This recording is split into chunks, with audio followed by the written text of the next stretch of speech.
It took my breath away. I've never seen anything like that. This is a CBS 21 News special, Campbelltown Catastrophe, 20 years later.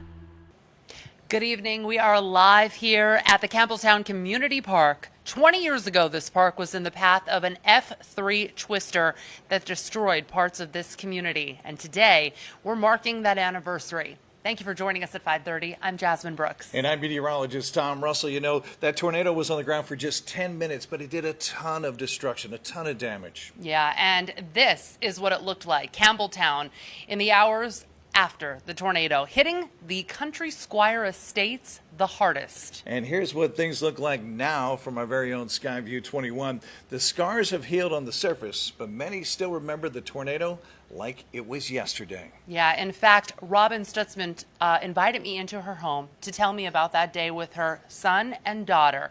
Just 6 and 13 at the time, by the way. Seconds, Tom, after she left her house, she was face to face with that tornado. Just frightening stuff. Amazing. Take a listen. And then I turned the corner, and I was only 2 houses in on Carriage when I saw a sheet of black. I could get a little emotional. A sheet of black coming across the road where it was so prevalent that I couldn't see the houses, I couldn't see the street, I couldn't see anything in front of me. At approximately 3:05 p.m. on July 14th of 2004, Robin Stutzman came face to face with an F3 tornado. And I was screaming at the kids. Initially, I screamed at the kids, get down, get out of your seatbelts, get on the floor, get on the floor, get on the floor. In that instant, Robin made a split-second decision to turn into this driveway in the Country Squire Estates neighborhood in hopes to quickly turn around. I started panicking. I didn't really know what to do. And before I could back out of that driveway, it was on top of us, shaking the car, lifting it, shaking it back and forth. I was sure that we were just going to be like taken up into the sky. This is, might be the end of our lives. I don't know. As she put her foot on the gas, Robin contemplated driving straight through the garage door for protection. And right when I was thinking possibly of doing that, the garage sort of exploded. Like the garage door was like a little accordion just hanging there, drooped, and the back of the garage was, the walls were shot out. The house to my right lost its whole upstairs. I just saw it disintegrate before my eyes. Like it just went away, like gone, like all the parts. And I was like, I don't know how long this is gonna last. I don't know if we're gonna make it. After nearly 15 minutes, the tornado left a path of destruction more than 7 miles long. But once it subsided, Robin's panic intensified. And I asked the kids, "Are you okay?" Robin did not get a response. Then when I looked in the back seat, my daughter was not there at all. And all the windows were broken out in the back of the car and hers, like where she sat. And I thought she was sucked out of the car. And I just screamed at the top of my lungs. I'm like, oh my word, Bethany. I'm like, I don't know. I don't even want to go back there. It was just such a horrible feeling. I just thought she was gone. I thought she was sucked out of the car. It was so bad. Finally, a sign of life coming from her son. Really weakly, he said this. So, Mom, I have her. I'm like, you have her? Robin's 13-year-old son had pulled his 6-year-old sister to safety and laid his body on top of hers. I think he saved her life. It doesn't get easier to listen to her tell me about that. You feel her emotion from that very moment, and just not knowing what happened to your child is going to be horrifying. She thought she was sucked out of the car, but her son was her hero that day. Amazing how he jumped into action too, right? Now, don't forget, she was just like a block away from her home. That sustained about $30,000 worth of damage, but it was spared. Yeah, it is a team effort. A lot of volunteers here on the dairy farm. It is a family farm. And behind me, you can see the thick black smoke from what they can light on fire and kind of just burn, because the entire barn came down. And then this barn behind me, half of it is gone. Olivia's here. Olivia, you got a call and we were talking 11:09 from your twin sister. You remember it because she was frantic. And when you got here, what did you see? When I got here and walked to the end of this barn, I mean, it was completely collapsed. steps. I could see a couple of the cattle, but it was there, but it was not there. Your first question has to be, are any of these cattle dead?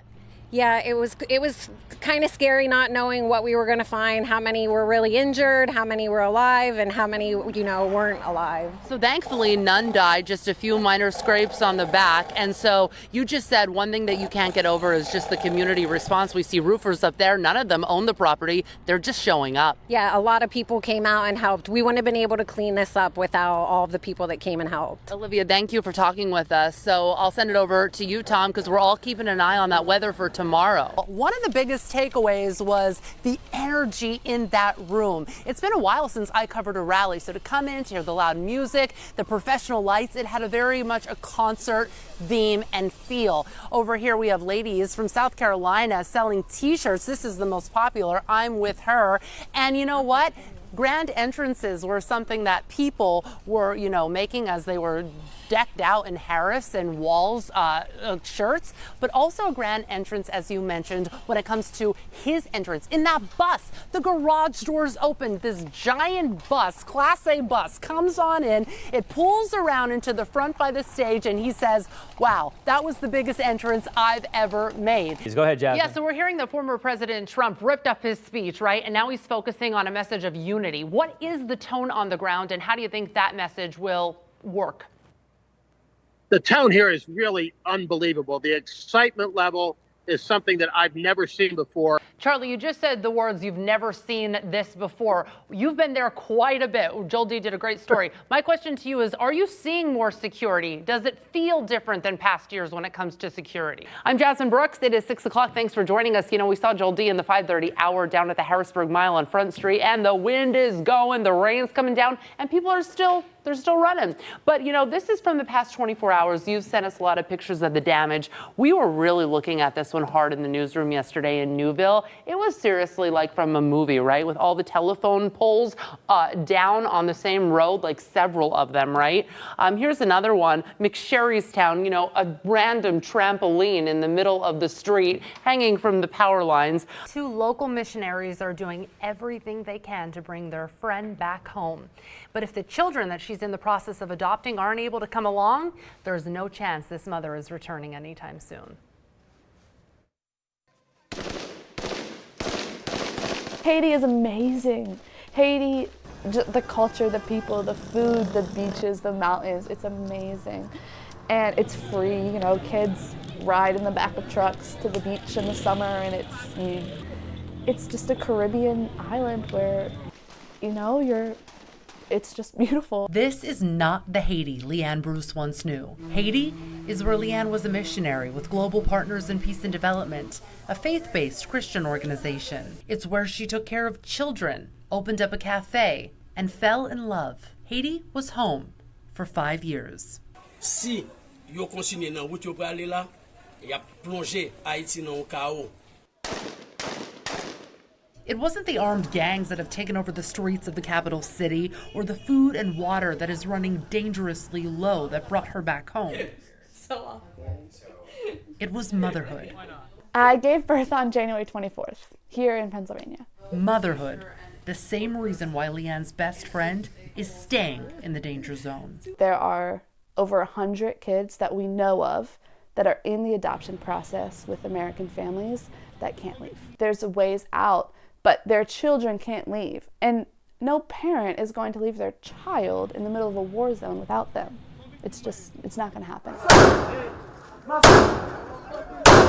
When you think about refugee crisis in the Middle East or in any country, and if you're putting your family first, what would you do if you were in a war type situation? You're going to do anything that you can possibly think of to protect your family. Years ago, when all the chaos started happening, these government buildings that hold the keys to these papers and signatures that she needs, they close. It's not safe for them to function, right? They're targets of the chaos. Port-au-Prince remains under a state of emergency after gangs stormed 2 jails, freeing nearly 4,000 prisoners.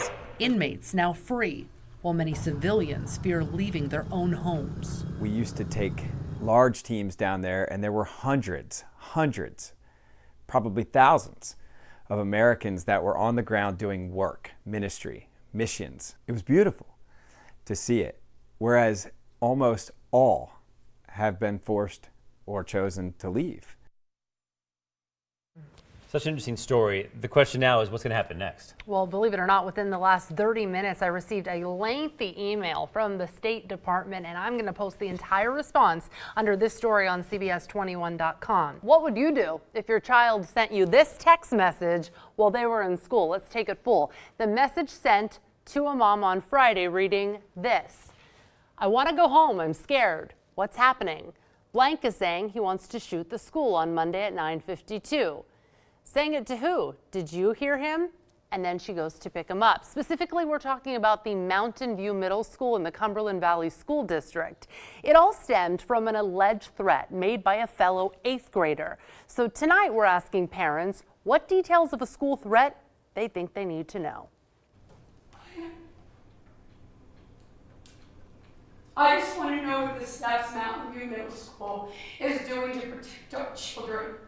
All right, let's get to this show. This is a big one. I'm live here with country music artist Alex Miller, and I am so excited to meet you. Well, yes, you too. These fans right here, mega fans. Yes, they are. Mega fans. Tell us about yourself. Well, I'm from a little town called Lancaster, Kentucky, which is south of Lexington, and I've been singing and playing country music my whole life. You were even on American Idol. Yes, ma'am, I was, about 3 years ago now. Well, it starts at 5, and they actually line up as soon as 3 o'clock, but it's so worth it because I got a taste. It's fantastic. And then the tartar sauce has this dill in it, and it's just amazing. Get this. I pulled up, and I was talking to all the people in the cars. One guy has straight up malt vinegar right in the cup holder. He's sending to his daughters after this. Hi, Joe. I'm going to bother you as soon as you're doing your important job. How about that? 2, 3. 3, not yet. Don't worry. All right. So Joe is actually the organist. He plays the organ at the church. But on Thursdays, he comes out to make mac and cheese. And then on Fridays, he comes out and he gets all dressed up in this gear and he directs traffic. So he is actually counting every single car that comes through. And he says, and stop. Sorry, sir, but you got to wait an extra 5 minutes for the fish fry. Are you ready for it? I'm so ready. What's the tally? Here we go. We are at 100. What? 100 cars. I feel like that's a really lucky number, Yes. like 100. Okay, how many cars do you think will come through tonight? Boy, that is a good number. This is the first time I'm actually counting them. Okay. So, but we will have this much traffic through 7 o'clock or so. Okay. And then after 7, it will start to slow down a bit. So compare this job to your job as an organist. Well, this is, thankfully, thanks Tom Russell. Keep the snow late. I appreciate that. He's off today. Can't even hear you. Geez. He took it off. Yeah. But no, this is actually, it's refreshing to be out here. Talk to a lot of the people who are from the town, from the church, and it's enjoyable. Yeah. It's a lot of fun. All right, wonderful. So it's 7 Sorrows every Friday, 5 o'clock. It's definitely worth the wait. I'll send it back to you, Joel D. I have to tell London, my daughter, something very special. So what animal do you love right now? Snake. Guess what? They have a snake at this fair, and I'm going to take you to see it. What do you think? All right. Yeah, that milkshake sugar is setting in, girlfriend. All right. All right. We're going to find the snake. Stay with us. Right now. I want to share something with you. Okay. I have been so tired lately. So You we have got a new been. coffee machine here. Guess what I'm drinking? He's not a Coffee. coffee drinker. You're drinking a coffee. double espresso. You're going to be up all night, aren't you? I would love you to take a sip on commercial No. break. But you'll watch, guys. You'll Not see gonna me happen. now. By 10:25, I'm going to be like, thank you for joining us. She's always like that. Yeah.